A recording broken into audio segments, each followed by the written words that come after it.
네, 오늘 말은 표현이 아니라 건축이다. 말은 표현이 아니라 건축이다. 라는 제목으로 하나님 말씀 증거하도록 하겠습니다. 여러분, 현대 사회과학과 언어학에서 최근에 가장 주목하고 있는 이론이 하나 있습니다. 언어적 환경 설계라는 단어예요. 언어적 환경 설계, linguistic architecture. 언어적 환경 설계라는 이론에 좀 주목하고 있습니다. 세계적인 행정학자들과 경영학자들도 이런 표현들을 자주 씁니다. 한 조직의 붕괴가 어떤 예산의 부족이나 외부의 공격 때문이 아니라 그 조직 내부를 채우고 있는 언어의 부패에서 시작됩니다. 라고 얘기합니다. 한 조직이 붕괴될 때에는 외부의 압력보다도 내부 안에서의 언어의 부패, 언어가 부패하면 그, 그 비즈니스는 무너지게 된다라는 것입니다. 여러분, 조직 내에서 독성이 강한 말이 있죠. 독한 말, 이런 말 쓰는 사람도 있지 않습니까? 독성이 강한 말, 서로를 비하하고 또 깎아내리려는 이 말이 여러분 소통이라는 이름으로 이것이 너무나 자연스럽게 배출될 때 어떤 일이 일어날까요?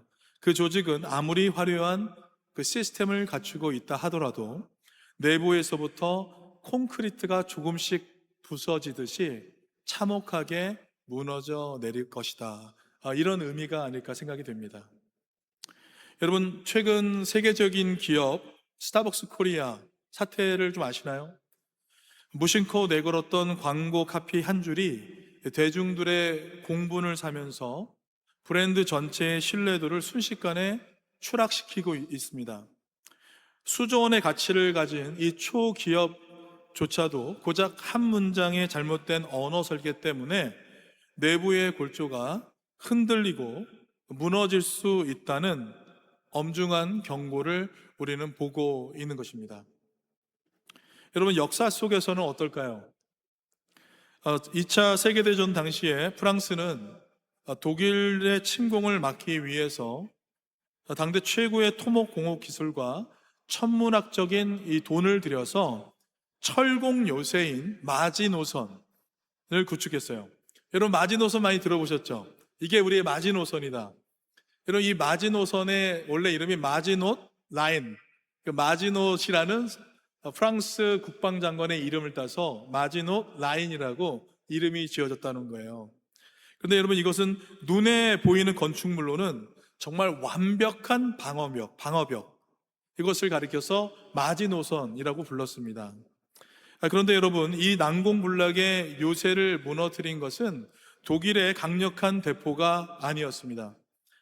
요새 내부에 흐르는 프랑스 군인들의 내부의 언어 때문에 이 마지노선이 무너지게 되었다라는 것이에요. 장교들과 병사들 사이에서 서로 불신이 생겨나게 됐고요. 패배주의가 감돌게 되었고, 서로를 탓하는 독설과 원망들이 전염병처럼 이 가운데 막 흐르게 되었다는 것입니다. 우리는 어차피 안 될 거야. 당신 때문에 우리는 전쟁에서 질 거야. 이런 무기력하고 더러운 언어들이 요새 내부의 정신적 골조를 조금씩 갉아먹으면서 완전히 무너져 내렸다는 것이에요. 결국에 프랑스군이 중요 요충지들을 총 한 번 쏘지 못한 채 내부에서부터 스스로 무너져 내리게 되었다는 것입니다. 여러분, 이것이 어디 2차 세계대전 당시에 프랑스 군만의 일이 되겠습니까? 오늘날 수많은 성도님들이 세상이라는 영적 전쟁터에서 나아가면서 겉으로는 화려한 직분과 종교적 마지노선을 구축하고 살아갑니다. 그러나 정작 날마다 쏟아내는 이 파괴적인 입술의 언어 때문에 내면의 성전 골조가 계속해서 스스로 갉아먹는 형태의 삶을 살아가고 있다는 것을 우리는 볼 수가 있습니다. 파괴적인 입술의 언어, 이것이 우리 내부의 성전을 계속해서 갉아먹고 있다는 것이에요. 여러분, 사도 바울은 바로 이 치명적인 영적 부조화를 해결하기 위해서 오늘 본문을 통해서 교회를 향한 가장 강력한 언어의 설계도를 제시해 주고 있습니다. 에베소서 전체의 거대한 흐름을 여러분 다시 한번 떠올려 보시기 바랍니다. 1장부터 3장까지는 뭐였습니까? 복음에 대해서. 4장부터 6장은요, 생활에 대해서. 이 정도면 여러분, 이제 제가 딱 하면 여러분들이 딱 알아서 얘기해 주셔야 되는 상황이에요. 다시 한번 해보겠습니다. 1장부터 3장은 복음에 대해서, 4장부터 6장은 생활에 대해서. 네, 그렇게 기록하고 있는 성경책입니다. 그래서 생활의 실천에 시작하는 이 4장 1절에서는 뭐라고 하냐면 부르심에 합당하게 행하라 라고 얘기한 다음에 17절부터 24절에서는 옛사람을 벗어버리고 새 사람을 입으라 라고 사도 바울이 얘기해 주었습니다. 그리고 나서 25절부터 이제 28절까지 이 새 사람은 어떻게 살아야 하는가에 대해서 우리가 지난 시간에 살펴봤어요. 첫 번째는 거짓을 버리고 참된 것을 말하라 라고 했고요, 분을 내어도 죄를 짓지 말라, 또 도둑질하지 말고 손으로 수고하여 선한 일을 하라 라고 사도 바울이 지난 시간까지 얘기해 주었습니다. 그리고 오늘 곧바로 본문 29절과 30절에서는 우리 입술의 변화와 말의 신학에 대해서 제시해 주고 있다는 것이에요. 집사님, 이거 제가 약간 화우링이 좀 나는 것 같은데 그 FX를 좀 내려주시면. 네, 옛사람을 벗고 새 사람으로 살아가는 그 사람들은 어떤 삶을 살아야 된다는 거예요? 예, 진실을 말해야 돼요. 그리고 분노를 표현하면 안 됩니다. 그리고 도둑질하지 말라, 그리고 선한 말을 하라 라고 사도 바울이 새 사람을 입은 사람은 이 네 가지를 하시면서 지내야 됩니다 라고 지금 얘기해 주고 있다는 것입니다. 여러분, 이 증거들은 오직 내 곁에 있는 타인과 이 공동체를 향해 가고 있다는 것을 우리는 볼 수가 있습니다. 진실을 말하라, 분노하지 마라, 그 다음 뭐죠? 네, 도둑질하지 말라, 선한 말을 해라. 이 모두는 내가 아니라 타인을 향해 흐르고 있다는 것입니다. 그래서 여러분, 새 사람으로 살아간다라는 것은 어떤 것이에요? 나의 시선을 나에게서 타인으로 돌리는 것. 뭐라고요, 여러분? 나에게서 타인으로 내 시선을 돌리는 것이 새 사람으로 살아가는 방법이다 라고 얘기하고 있다는 것이에요. 여러분, 이러한 시각으로 오늘 본문 말씀을 다시 한번 보시면 선한 말을 하라 라고 사도 바울이 권면해 주고 있습니다. 세상 사람들은 말이란 그저 내 속의 감정을 밖으로 분출하는 표현에 불과하다라고 생각합니다. 내 감정이 이런데 내가 말도 못하냐? 라고 얘기하시는 분들이 많아요. 그냥 배설하듯이 자신의 말을 막 쏟아부었는데 이렇게 표현한다는 거예요. 내 감정을 내가 마음대로 표현도 못해? 여러분, 그러나 오늘 본문은 말은 단순한 표현이 아니라 우리의 영혼을 짓고 공동체를 허무는 영적인 건축 행위라는 것을 분명하게 말해주고 있다는 것입니다. 어떤 사람은 말로 평생 자녀의 영혼을 무너뜨립니다. 어떤 사람은 짧은 한마디로 죽어가던 지체를 다시 살려내기도 합니다. 그래서 여러분, 요즘에 강의들을 많이 보면은 어떤 사람과 결혼해야 됩니까? 이런 얘기를 하면은 사람들이 한결같이 하는 말이 뭐냐면 예쁜 말을 사용하는 사람, 예쁜 말 하는 사람과 결혼하세요, 그렇게 얘기한다고 해요. 말이 정말 중요하다는 것이죠. 영혼을 죽이기도 하고 살리기도 한다. 여러분, 만군의 여호와 하나님께서도 말씀으로 천지 만물을 창조하셨습니다. 사탄 역시 에덴 동산에서 파괴적인 말 한마디로 인류를 파멸의 구렁텅이로 몰아넣기도 했습니다. 그렇다면 오늘 이 새 사람을 입은 우리 그리스도인들이 우리 교회를 세우기 위해서 손에 쥐어야 할 언어의 벽돌은 무엇이 되겠습니까? 오늘 선포되는 이 말씀을 통해서 평생 나만을 향했던 이 이기적인 시선이 이제는 타인의 아픔을 향해 눈물의 시선으로, 또 여러분의 입술이 나를 표현하는 어떤 도구를 넘어서서 하나님의 교회를 든든히 세워가는 거룩한 건축 자재로 완전히 뒤바뀌는 은혜가 있는 이 시간 되시길 우리 주님의 이름으로 간절히 축원드립니다. 아멘. 첫 번째는 먼저 더러운 말의 실체입니다. 사도 바울은요, 바로 앞절에서 어떤 얘기를 했어요? 손을 사용해서 성실히 노동하라. 그렇게 권면한 뒤에 이제 인간의 전 삶의 영역을 지배하고 있는 입을 사용하는 문제로 갑자기 급격하게 전환하고 있다는 것을 우린 볼 수 있습니다. 말은 하나님이 인간에게 주신 가장 멋진 선물입니다. 또한 우리가 하나님의 형상을 닮았음을 보여주는 찬란한 능력이라고 할 수 있어요. 짐승들은 여러분 울부짖을 뿐이죠. 그러나 오직 인간만이 고도의 언어로 서로 소통하고 있다는 것입니다. 그러나 구원받은 세 사람이 이 위대한 선물을 잘못 사용하게 된다면 그것은 아주 추악한 파괴하는 무기가 될 것입니다. 4장 29절 앞부분을 같이 한번 읽어보겠습니다. 시작. 무릇 더러운 말은 너희 입 밖에도 내지 말고.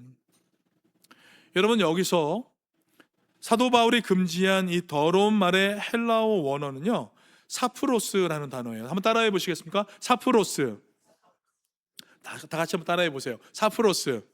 아주 중요한 단어입니다. 여기서 말하는 이 더러운 말은 도덕적으로 저질스럽거나 속된 욕설만을 의미하지 않는다는 것이에요. 이 사프로스라는 이 단어는 원래 썩은 나무, 문드러진 과일, 그리고 악취가 나는 고기라는 뜻을 가지고 있다는 것입니다. 여러분, 듣기만 해도 벌써 냄새가 나지 않습니까? 이게 사프로스예요. 한국말로 치자면 아마 부패 혹은 썩은이라는 의미가 있다고 생각이 됩니다. 바울이 말하는 이 더러운 말, 이것은 들었을 때 영혼을 부패하게 만들고 듣는 사람의 마음에 지독한 독소를 퍼뜨려서 상처를 주고 관계의 골절을 썩게 만드는 모든 파괴적인 언어를 총칭한다. 그렇게 얘기할 수 있다고 생각이 됩니다. 사프로스. 정직하지 못한 말이 여기에 들어갈 것이고 비꼬는 말이 있을 수 있을 것이고요, 뒷담화와 헌담이 있을 수 있고 타인의 자존심을 칼로 자르듯이 함부로 내뱉는 무책임한 언어가 모두 전부 영적인 쓰레기이자 사프로스라고 할 수 있다는 것입니다. 여러분, 바울은 이 썩은 쓰레기를 너희 입 밖에서 단 한 조각도 꺼내지 말라. 너희 입 밖에서 단 한 조각도 이 더러운 말을 꺼내지 말라고 엄중히 경고하고 있는 것입니다. 여러분 어떠십니까? 여러분 더러운 말 꺼내보신 적 있지 않으세요? 여러분, 건축업자가 건물 뼈대에 썩은 나무와 곰팡이 핀 자재를 사용하지 않듯이 여러분, 세 사람의 입술에도 이 썩은 자재가 결코 머물 수 없는 것입니다. 그렇다면 우리는 어떻게 말을 조심하고 우리의 실수를 줄일 수 있는 것입니까? 야고보서 3장 2절 말씀을 같이 한번 읽어보겠습니다. 우리가 다 실수가 많으니 만일 말에 실수가 없는 자라면 곧 온전한 사람이라 능히 온 몸도 근래 씌우리라. 여러분 어떤 말씀이세요? 우리 힘으로는 말할 때 실수를 할 수밖에 없다라는 말을 하고 있는 것입니다. 충격적이에요. 여러분, 우리는 말을 하는 순간 우리도 모르게 실수를 저지를 수밖에 없는 연약한 인간이라는 것을 성경은 분명히 지적해 주고 있다는 것입니다. 그래서 잠언 기자는 이렇게 얘기했습니다. 말이 많으면 허물을 면하기 어려우나 그 입술을 제어하는 자는 지혜가 있느니라. 여러분, 그러면 우리는 어떻게 해야 되는 것입니까? 말을 아껴야 되는 것이에요. 여기 말이 많으면, 잠언에서 그렇게 표현했습니다. 말이 많으면 실수가 있다.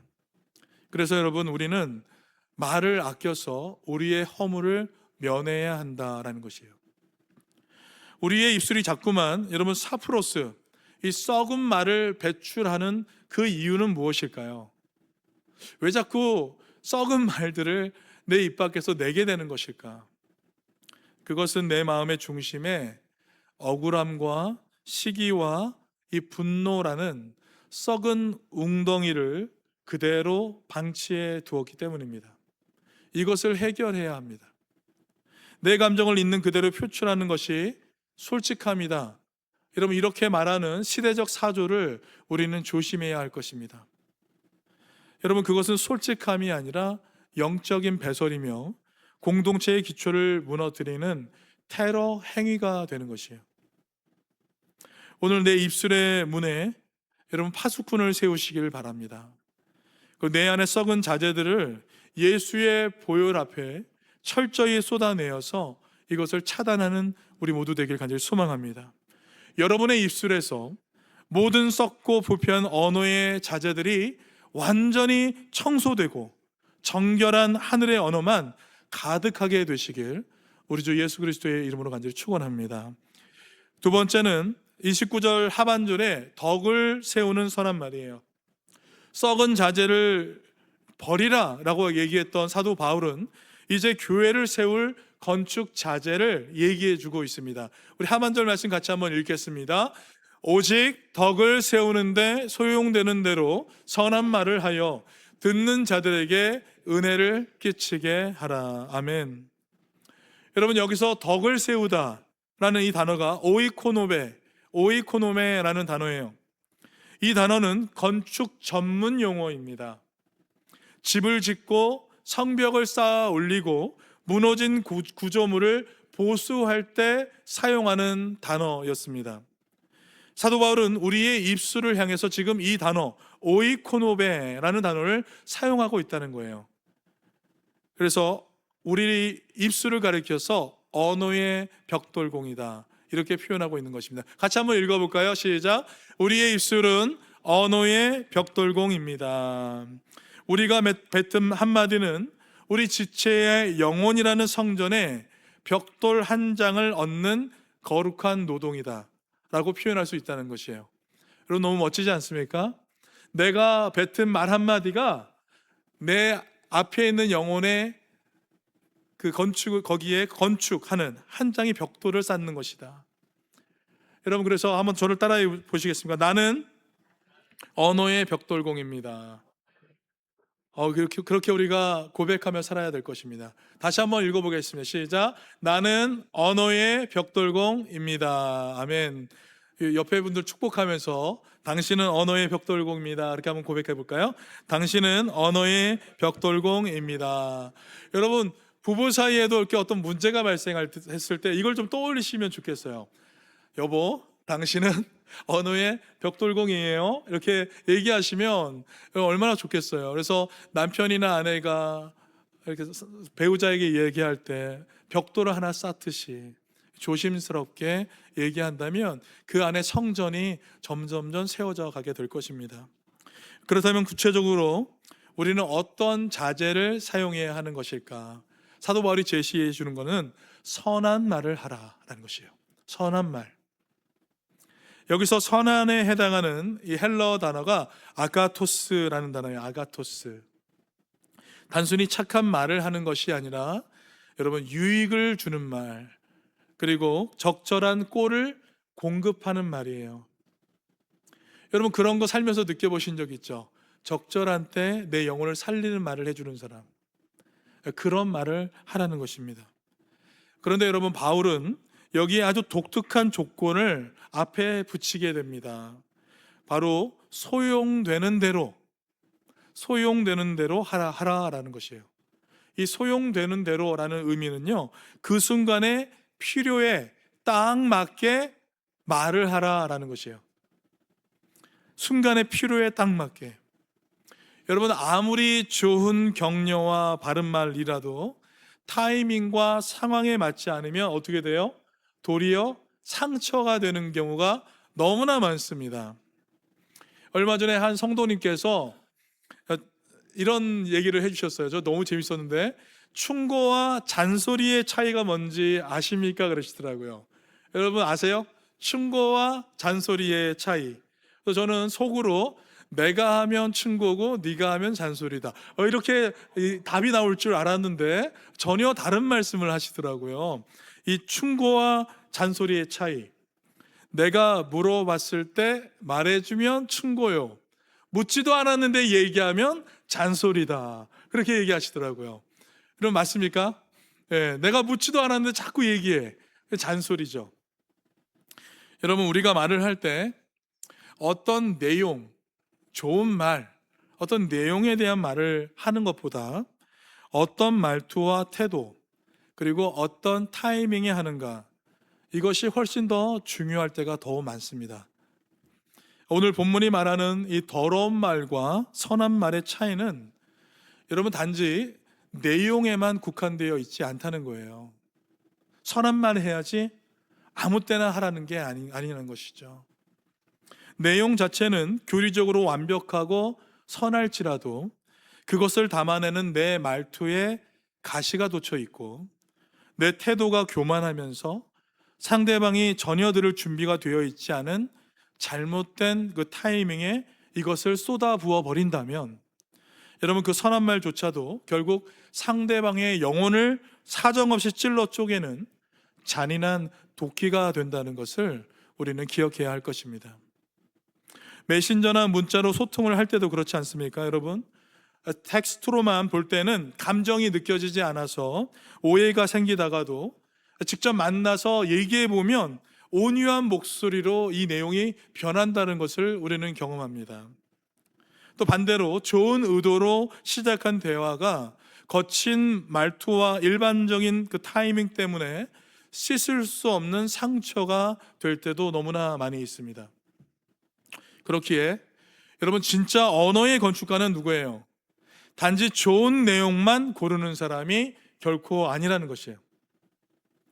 그 자재를 언제 어떻게 배치해야 건물이 무너지지 않을지 고민하는 이 숙련된 시공업자처럼 상대방의 영적 상황을 깊이 관찰하고 그 무너진 마음에 지금 당장 필요한 위로의 벽돌을 가장 정중한 태도와 타이밍에 공급하는 사람, 이 사람이 바로 완벽한 언어의 건축가라고 얘기할 수 있다는 것입니다.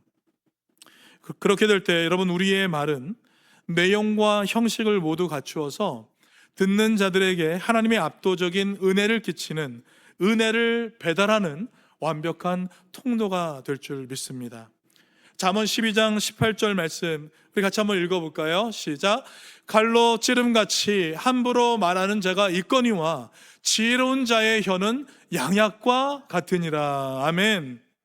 성도 여러분, 내 의로움을 증명하기 위해서 거칠게 쏟아붓는 바른 말은 상처 입은 건물에 돌덩이를 하나 더 던지는 형태가 될 것입니다. 진정한 언어의 건축은 내 감정을 배설하는 것이 아니라 상대방을 배려해서 내 입술과 말투를 통제하는 이 거룩한 절제에서 나온다는 것을 기억하시기 바랍니다. 내 뜻과 내 타이밍을 내려놓고 상대방을 살려내는 양약과 같은 지혜자의 혀를 우리가 장착하게 될 때 비로소 우리의 가정과 우리 교회 공동체는 어떤 비바람에도 흔들리지 않는 천국 성전으로 견고히 서게 될 줄 믿습니다. 무너진 심령을 벌떡 일으켜 세우는 위대한 영적 벽돌공의 그 권세가 여러분의 혀 위에 영원토록 있기를 우리 주 예수 그리스도의 이름으로 간절히 축원드립니다. 마지막 세 번째는 30절에 있는 말씀인데요, 언어의 최종 관리자가 있다. 자, 30절 보시면 바울은 갑자기 인간의 언어 생활을 다루다가 교회의 하나됨과 정결을 주관하시는 우주적 주권자이신 성령 하나님에게 그의 시선을 옮기게 됩니다. 30절 말씀을 같이 한번 읽어보겠습니다. 하나님의 성령을 근심하게 하지 말라. 그 안에서 너희가 구원의 날까지 인치심을 받았느니라. 여러분, 바울은 앞에 말 조심하라 이렇게 얘기한 이후에 갑자기 왜 성령을 언급하고 있는 것일까요?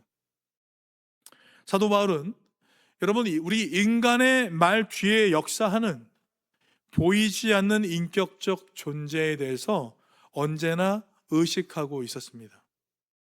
우리 말에는요, 보이지 않는 인격적 존재가 분명히 존재하고 있다는 것이에요. 앞선 27절에서도 사도 바울은 마귀에게 틈을 주지 말라고 경고했습니다. 이제는 우리가 뱉은 이 썩은 말, 사프로스와 같은 이 말이 성령에게 치명적인 고통을 준다라고 얘기해주고 있다는 거예요. 여기서 근심하게 하다라는 이 헬라어 원어는 리페오라는 단어예요. 이 단어는 상처를 입히다, 극심한 슬픔과 비탄을 자아낸다 라는 의미가 있습니다. 여러분, 성령은 단순한 비인격적인 에너지가 아니라 완전한 인격을 가지신 분이기 때문에 슬픔을 느낄 수 있습니다. 그런데 그분의 이름이 여러분 무엇이에요? 거룩한 영, 영어로는요 Holy Spirit. 그렇기에 여러분, 거룩하지 못한 썩은 말이 우리 안에서 오고 갈 때 우리 안에 계신 성령님은 깊은 슬픔과 고통을 느끼실 수밖에 없다는 것입니다. 또한 성령은 교회를 하나 되게 하시는 한 성령이시기 때문에 성도 간의 말로 인한 이간질과 또 분열을, 이것을 바라보며 성령은 가슴에 못을 받는 행위가 되는 것입니다. 또한 진리의 영이시죠. 그래서 우리가 거짓의 말을 하거나 위선의 말을 하고 있을 때, 또 교회 안에 이것을 풍기게 될 때 성령은 피를 토하는 아픔을 겪고 계시다라는 것입니다. 바울은 우리가 그리스도를 구주로 믿는 그 영광스러운 순간에 성령으로 인치심을 받았다라고 분명하게 선언했습니다. 도장을 딱 찍어서 너는 내 소유야, 성령께서 그렇게 우리에게 말씀해 주셨다는 것입니다. 이것으로 우리는 구원이 시작됐다는 것을 알게 된 것이에요. 그리고 우리의 몸이 온전히 구속될 그 마지막 종말의 때인 구원의 날까지 성령 하나님께서 우리 안에 거주하시며 우리를 책임져 주신다고 분명히 성경은 말하고 있습니다. 구원의 처음과 끝이라는 거대한 은혜의 대지 위에서 살아가는 이 성도가 여러분 겨우 통제되지 않는 입술의 썩은 말 때문에 우리 안에 계신 온 우주의 최고 감리자이신 성령님을 근심하게 만든다면, 여러분 그분을 뒤로 물러서게 만든다면 이 얼마나 슬픈 일이 되겠습니까? 그래서 여러분, 성령 충만한 성도는 어떤 성도입니까? 입술에 파수꾼을 세워서 그분에게 고통을 주는 사람이 아니라 기쁨을 안겨드리는 사람인 줄 믿습니다. 썩은 말, 사프로스 같은 말을 계속 내뱉으며 고통을 안겨주는 사람이 아니라 선한 말을 통하여서 우리 성령님을 기쁘게 해드리는 삶, 이것이 새 사람이 가져야 될 행동이라고 믿습니다. 여러분, 성령의 근심을 가볍게 여기지 않으시길 바랍니다. 성령이 근심하시면 여러분 내 안의 기쁨이 소멸되게 되고요, 기도가 막히게 되고 영적 무기력증이, 어둠이 내 삶을 덮치게 될 것입니다. 내 입술이 성령을 근심하게 하는 파괴의 도구인지 성령을 춤추게 하시는 예배의 도구인지 여러분 오늘 이 시간에 정직하게 우리를 돌아보기를 간절히 소망합니다.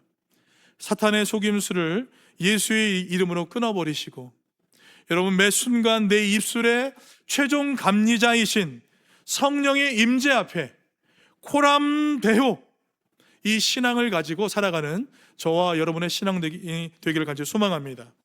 구원의 날까지 여러분을 인치신 성령 하나님께서 여러분의 입술을 친히 다스려 주사 날마다 성령의 극치에 이르는 기쁨과 평강의 복을 누리시는 저와 여러분의 삶이 되길 우리 주 예수 그리스도의 이름으로 간절히 축원드립니다. 말씀을 맺겠습니다. 여러분 영화 건축학개론 한번 보셨습니까? 네, 여기 건축학개론을 보면 이 주인공들은 대학 시절에 이 서툰 감정과 표현하지 못한 이 말들 때문에 오해하고 결국 갈라서게 됩니다. 그 결과 마음에는 상처만 남아 있고요, 그들의 내면은 마치 오래 방치된 폐가처럼 무너져 내리게 되었습니다. 그런데 15년이 지난 이후에 이 두 사람은 낡은 집을 다시 리모델링하는 그 과정 속에서 오랫동안 얼어붙어 있던 마음의 상처 또한 조금씩 치유받게 되었습니다. 여러분, 우리의 말도 그렇습니다. 우리 역시 살아가면서 내뱉은 이 서툰 독설과 원망의 말들 때문에, 혹은 누군가에게 받은 말의 상처 때문에 우리 심령이 폐가처럼 황량하게 무너져 내릴 때가 여러분 얼마나 많습니까? 예수 그리스도의 복음은 파괴적인 말을 일삼던 우리의 부정한 입술을 십자가의 보혈로 정결케 씻어주사 우리의 무너진 영혼을 하나님의 성전으로 거룩하게 리모델링 하시고 확장시켜 나가는 줄 여러분 믿으시기 바랍니다. 이제 나만을 위해서 말을 쏟아내고 내 감정만 챙기려는 이 가짜 복음을 과감히 내려놓으시기 바랍니다. 우리의 시선은 나에게 있는 것이 아니라 누구에게 있어야 합니까? 타인에게 있어야 합니다. 가장 가까이에는 나의 배우자에게 있어야 할 것이고 나의 자녀와 부모에게 있어야 할 것입니다. 이것이 세 사람이 살아가는 방법입니다. 내 감정 그대로, 내가 가진 말 그대로 지금 당장 쏟아 부어내고 싶은 말, 이런 배설물과 같은 말들 쏟아붓지 마시고 하나님이 주시는 선한 말을 계속해서 생각하시고 영혼을 살리는 말을 생각하시면서 한마디 한마디 내뱉는 우리가 되기를 간절히 소망합니다. 오늘 이 시간에 여러분 선포하시기 바랍니다.